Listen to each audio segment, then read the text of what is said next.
আজকে আমরা ডুব দেব ইতিহাসের এক মহাকাব্যিক আর রহস্যময় ভবিষ্যৎবাণীতে, আর তা হল ইয়াজুজ ও মাজুজের কাহিনী।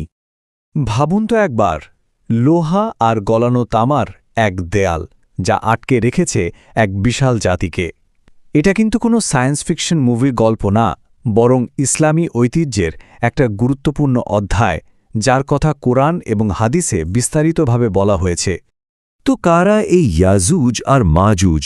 চলুন দেখি আসল তথ্য কি বলছে। প্রথমেই একটা বিষয় পরিষ্কার করার দরকার, এরা কিন্তু মানুষ, মানে অন্য কোনো প্রাণী বা কিছু না। ইসলামী জ্ঞান অনুযায়ী এরা মানবজাতিরই একটা অংশ, তবে এদের পরিচিতি হল এদের ভয়ঙ্কর ধ্বংসলীলার জন্য। আর এদের সংখ্যা? আচ্ছা, সংখ্যাটা যে কি পরিমাণ বিশাল তা বোঝানোর জন্য একটা হাদিসেই বলা আছে যে বিচারের দিনে প্রতি 1000 জনের মধ্যে 999 জনই হবে এই ইয়াজুজ মাজুজের দল থেকে। ভাবা যায়? কিন্তু প্রশ্ন হল, এত বড় একটা জাতিকে আটকে রাখা হলো কিভাবে? এখানেই আসছে জুলকারনাইন নামের এক কিংবদন্তি বাদশার গল্প। জুলকারনাইন কোনো সাধারণ রাজা ছিলেন না, তিনি ছিলেন অসম্ভব ক্ষমতাধর আর ন্যায়পরায়ণ এক শাসক। বলা হয় আল্লাহ তাকে এমন ক্ষমতা দিয়েছিলেন যে তিনি পৃথিবীর এক প্রান্ত থেকে আরেক প্রান্তে ঘুরে বেড়াতেন আর সবখানে ন্যায় বিচার প্রতিষ্ঠা করতেন।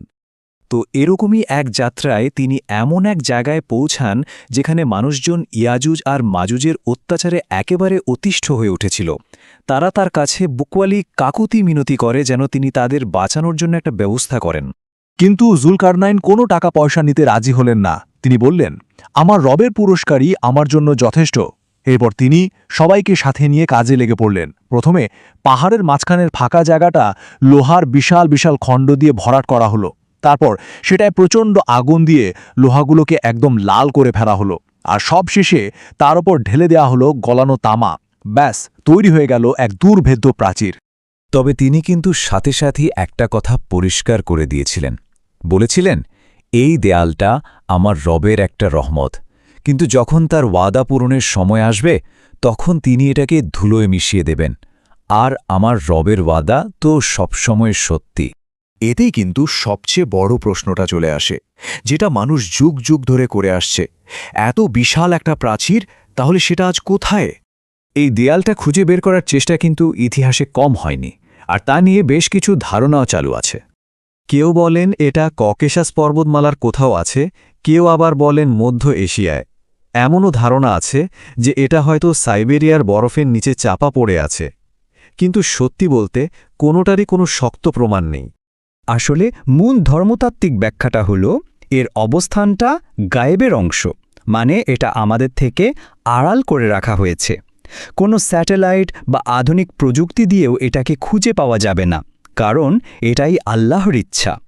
কিন্তু সূত্রগুলো এটাও পরিষ্কার করে বলে যে এই প্রাচীর চিরদিন থাকবে না, আর এর পতনই হবে কিয়ামতের একটা অনেক বড় আলামত।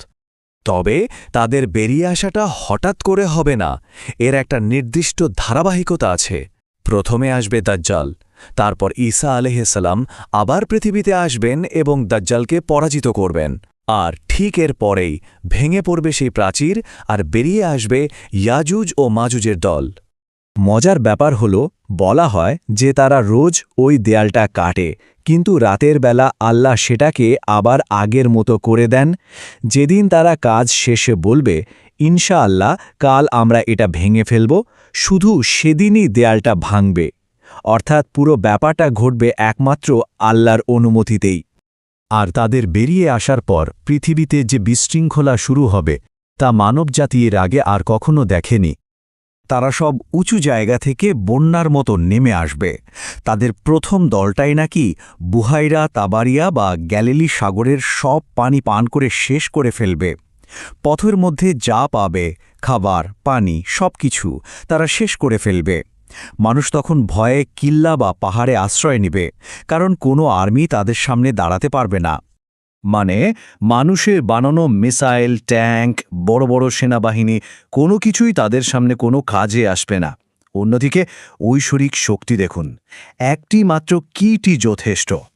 যখন সব আশা শেষ, মানুষ পুরোপুরি অসহায়, তখন নবী ঈসা আলাইহিসসালাম আর তার সাথে থাকা বিশ্বাসীরা মিলে শেষ চেষ্টাটা করবেন।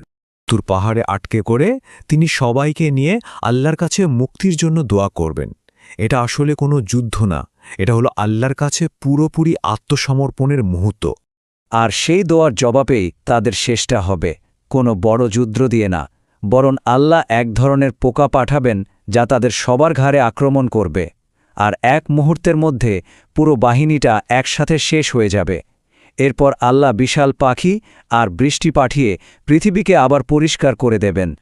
তাদের ধ্বংসের পর পৃথিবীতে এমন এক শান্তি আর প্রাচুর্যের যোগ আসবে যা আগে কখনো ছিল না।